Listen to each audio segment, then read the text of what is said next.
2026 ಸ್ಟಾರ್ಟಿಂಗಲ್ಲಿ ನಿಜವಾಗ್ಲೂ ಬೇಜಾರಾಗೋಯ್ತು. ಯಾಕಂತಂದರೆ ಸ್ಟಾರ್ಟಿಂಗಲ್ಲಿ ನನ್ನ ತಮ್ಮಂಗೆ ಆಕ್ಸಿಡೆಂಟ್ ಆಯಿತು. ಅದಾದಮೇಲೆ ನಮ್ಮ ಮಾಮ ಹುಷಾರು ತಪ್ಪಿದ್ರು. ಇದೆಲ್ಲ ಘಟನೆಗಳು ನಡೀತಿತ್ತು. ನನ್ನ ತಮ್ಮ ಇನ್ನೂ ಕ್ಯೂರ್ ಆಗಿರಲಿಲ್ಲ ಪಾಪ. ಅವನು ಕಾಲಿನ್ನೂ ಸರಿ ಹೋಗಿರಲಿಲ್ಲ. ಕುಂಡ್ಕೊಂಡೇ ನಡೀತಿದ್ದ. ಅಷ್ಟು ಬೇಗ ನಮ್ಮ ಮಾಮ ಹುಷಾರು ತಪ್ಪಿದ್ರು.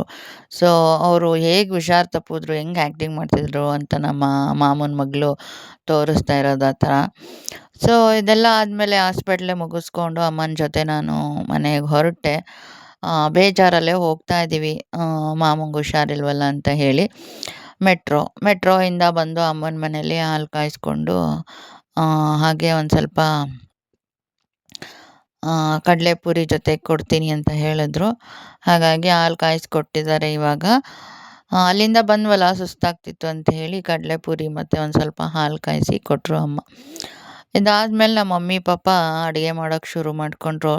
ಚಿಕ್ಕದ್ರಲ್ಲಿ ನಮ್ಮಮ್ಮ ನಮ್ಮ ಅಜ್ಜಿ ಇಬ್ಬರೇ ಕೆಲಸ ಮಾಡ್ಕೊಳ್ಳೋರು. ಮನೇದು ಏನೇ ಕೆಲಸ ಇದ್ದರೂ, ಬಟ್ಟೆ ಒಗೆಯೋದಿರ್ಬೋದು, ಬೇರೆ ಯಾವುದೇ ಕೆಲಸ, ಅಡುಗೆ ಕೆಲಸ ಇರ್ಬೋದು ಅಥವಾ ಹಬ್ಬಗಳ ಕೆಲಸಗಳಿರ್ಬೋದು, ಎಲ್ಲ ನಮ್ಮ ಮಮ್ಮಿ ನಮ್ಮ ಅಜ್ಜಿನೇ ಮಾಡ್ಕೋತಾಯಿದ್ರು. ನಮಗೆ ನಾವು 10th ಎಲ್ಲ ಪಾಸ್ ಆಗೋವರೆಗೂ ನಮ್ಮಮ್ಮ ಒಂದು ಸ್ವಲ್ಪನೂ ಕೆಲಸ ಹೇಳ್ತಾ ಇರಲಿಲ್ಲ.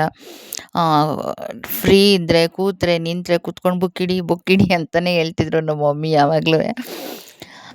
ಪಾಪ ನೋಡಿ ಇವಾಗ ಅದಾದಮೇಲೆ 10th ಆದಮೇಲೆ ಒಂದು ಸ್ವಲ್ಪ ನನ್ನ ಕಾಲೇಜೆಲ್ಲ ಒಂದು ಸ್ವಲ್ಪ ಮಾರ್ನಿಂಗ್ ಇತ್ತು. ಆವಾಗ ಸ್ವಲ್ಪ ಸಾಂಬಾರು ಕಲಿ ಮಾಡು ಅಂತ ಆವಾಗ ಹೇಳಿದ್ರು. ಅದು ಬಿಟ್ಟರೆ 10th ಆಗೋವರೆಗೂ ಅವ್ರು ಕೆಲಸನೇ ಹೇಳಿರಲಿಲ್ಲ.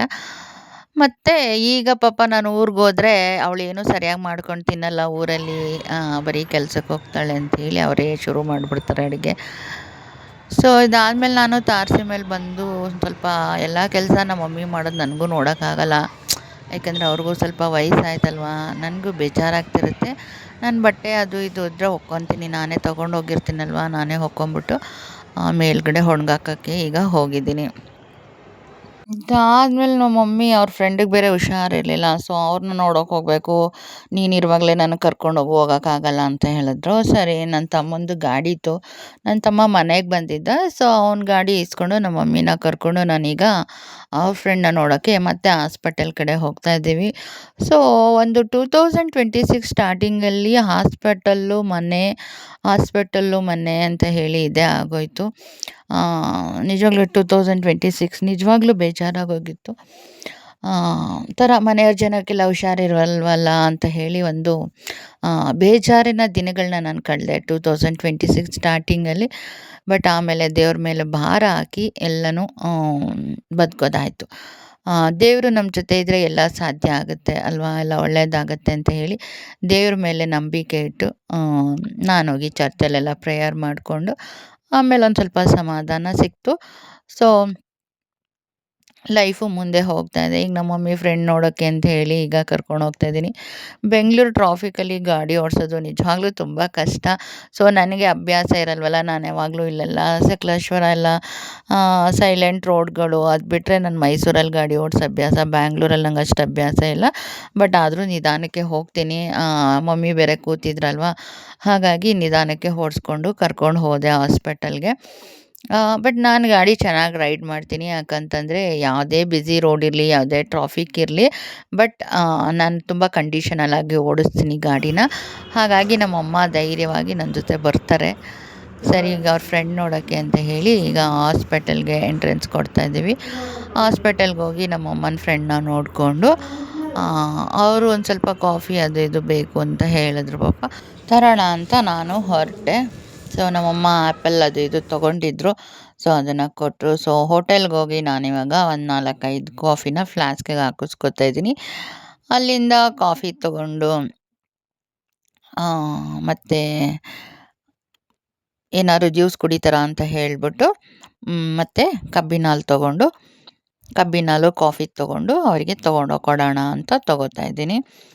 ಪೇಷಂಟ್ಸ್ಗಳಿಗೆ ಕಾಫಿ ಆಗಿರ್ಬೋದು, ಜ್ಯೂಸ್ ಆಗಿರ್ಬೋದು ಸಖತ್ತು ನೆಸೆಸಿಟಿ ಇರುತ್ತೆ. ಸೊ ಅವ್ರಿಗೆ ಪಾಪ ಇಬ್ಬರೇ ಲೇಡೀಸ್ ಇದ್ದಿದ್ದರಿಂದ ನಾನೇ ತೊಗೊಂಡೋಗಿ ಕೊಟ್ಟೆ. ಮಮ್ಮಿ ಫ್ರೆಂಡ್ ಬೇರೆ ಅಲ್ವಾ ಅಂತ ಹೇಳಿಬಿಟ್ಟು ಅವ್ರಿಗೆ ಕಾಫಿ ಅದು ಇದು ತೊಗೊಂಡೋಗಿ ಕೊಟ್ಟೆ. ಸೊ ಅಲ್ಲಿ ಎಲ್ಲರೂ ಮಾತಾಡಿಕೊಂಡು ಒಂದೊಂದು ಸ್ವಲ್ಪ ಕಾಫಿ ಕೂಡ ಕುಡಿದ್ರು. ಸೊ ನಾನು ಸ್ವಲ್ಪ ಕಬ್ಬಿನ ಹಾಲು ಕುಡಿದ್ಬಿಟ್ಟಿದ್ದೆ ಅಂತ ಹೇಳಿ ಕಾಫಿ ಕುಡಿಯೋಕ್ಕೆ ಹೋಗಲಿಲ್ಲ. ಅಲ್ಲಿಂದ ಮುಗಿಸ್ಕೊಂಡು ಮನೆಗೆ ಬಂದಮೇಲೆ ನಮ್ಮ ಮಮ್ಮಿ ದೊಡ್ಡ ದೊಡ್ಡ ಲೋಟದಲ್ಲಿ ಕಾಫಿ ನನಗೆ ತಂದು ಕೊಟ್ಟರು. ಸರಿ ಅಂತ ಹೇಳಿ ಕಾಫಿ ಕುಡಿತಾ ಟೈಮ್ ಪಾಸ್ ಮಾಡಿದ್ದಾಯಿತು ಮಾತಾಡಿಕೊಂಡು. ಬೆಳಿಗ್ಗೆ 5 ಗಂಟೆಗೆ ಎದ್ದು ನನ್ನ ತಮ್ಮನ ಜೊತೆ ಊರ ಕಡೆ ಜರ್ನಿ ಬೆಳೆಸ್ದೆ, ಆಫೀಸ್ಗೆ ಹೋಗಬೇಕಲ್ಲ ಅಂತ ಹೇಳಿ. ಊರಿಂದ ಬಂದು ಮನೆಗೋಗಿ ಫ್ರೆಶ್ ಅಪ್ ಆಗಿ ಆಫೀಸಿಗೆ ಬಂದಿದ್ದಾಯಿತು. ಸೊ ಟಿಫನ್ ಏನೂ ಮಾಡಲಿಲ್ಲ. ಸೊ ಬಸ್ ಇಳಿದ್ಮೇಲೆ ನಾನೊಂದು ಲೋಟ ಕಾಫಿ ಕುಡಿದ್ನಲ್ಲ ಅಷ್ಟೇ.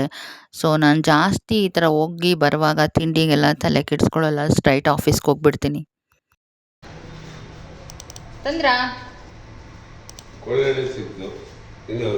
ಅಯ್ಯೋ, ಈ ಥರದ್ದೆಲ್ಲ ಹಳೇದು ಇದು ಇರಲಿ, ಹಳೇದು ಬೇಕು.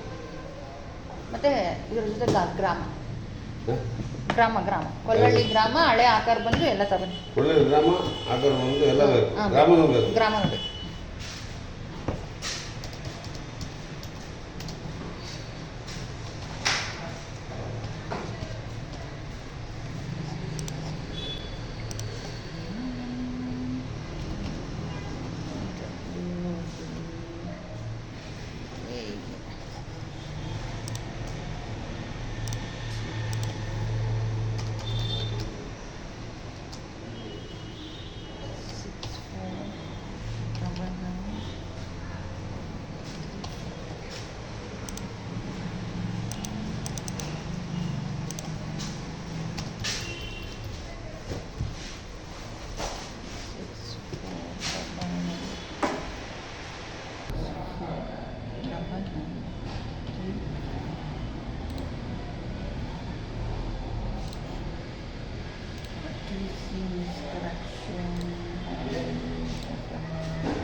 ಫೀಲ್ಡ್ಗೆ ಹೋಗಿದ್ದಾರೆ. ಹಾಂ. ನೆಕ್ಸ್ಟು ನನ್ನ ತಮ್ಮನಿಗೆ ಕೂಡ ಟೆಸ್ಟ್ ಮಾಡಿಸ್ಬೇಕಾಗಿತ್ತು. ಅವನದು ಆಪ್ರೇಷನ್ ಎಲ್ಲ ಆಗಿತ್ತು, ಆಕ್ಸಿಡೆಂಟ್ ಆಗಿ. ಸೊ ಅದಕ್ಕೋಸ್ಕರ ಅವನನ್ನು ಟೆಸ್ಟಿಗೆ ಕರ್ಕೊಂಡು ಹೋಗಬೇಕಾಗಿತ್ತು. ಈ ವರ್ಷ ಎಲ್ಲ ನೋಡಿ 2026 ಸ್ಟಾರ್ಟಿಂಗಲ್ಲಿ ನಮ್ಮ ಮನೇಲಿ ಹಾಸ್ಪಿಟಲ್ ಮನೆಯೇ ಆಗಿತ್ತು. ಸೊ ಅವನದೆಲ್ಲ ಕ್ಯೂರ್ ಆಗಿತ್ತು. ಬಟ್ ಕಾಲು ತೋರಿಸ್ಬೇಕಾಗಿತ್ತು, ಚೆಕ್ ಮಾಡಿಸ್ಬೇಕಲ್ವ ಮಂತ್ಲಿ ಒಂದು ಸರಿ.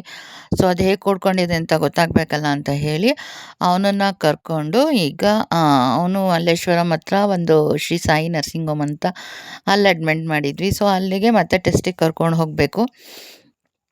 ಮನುಷ್ಯ ಚೆನ್ನಾಗಿದ್ರೆ ಎಲ್ಲ ಕಡೆ ನಾವು ಒಬ್ಬೊಬ್ಬರೇ ಓಡಾಡ್ಬಿಡ್ತೀವಿ. ಬಟ್ ಅದೇ ನಮ್ಗೊಂದು ಸ್ವಲ್ಪ ಹುಷಾರಿಲ್ಲ ಅಂತಂದ್ರೂ ನಮ್ಮ ಆಸರೆಗೆ ಒಬ್ಬರು ಬೇಕೇ ಬೇಕಾಗ್ತಾರಲ್ವ. ಸೊ ಪಾಪ ಅವನೊಬ್ಬನೇ ಹೆಂಗೆ ಹೋಗ್ತಾನೆ ತೋರಿಸ್ಕೊಳ್ಳೋಕ್ಕೆ. ಸೊ ನಮ್ಮಮ್ಮನಿಗೆ ವಯಸ್ಸಾಗಿದೆ, ಅವ್ರಿಗೆ ಅಷ್ಟೊಂದೆಲ್ಲ ಚೈತನ್ಯ ಇಲ್ಲ ಹೋಗೋಕ್ಕೆ, ಕರ್ಕೊಂಬರೋಕ್ಕೆಲ್ಲ. ಸೊ ನಾವೇ ಹೋಗಬೇಕು. ಸೊ ಹಾಗಾಗಿ ಅವನ ಜೊತೆ ನಾನು ಹೋಗ್ತಾಯಿದ್ದೀನಿ.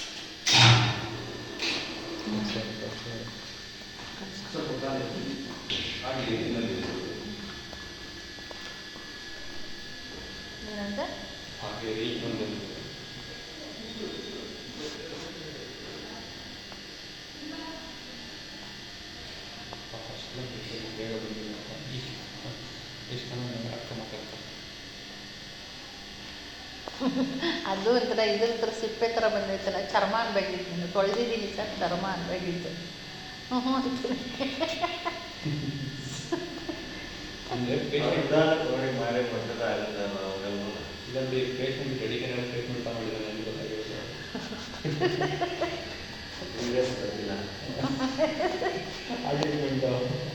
ವಿಡಿಯೋ ಮಾಡ್ಕೊಂಡು ತೋರಿಸ್ಬೇಕಿತ್ತು ನೋಡಿ ಸರ್, ಮನೇಲಿ ಹಿಂಗೆ ಆಗ್ತಾನೆ ಅಂತ.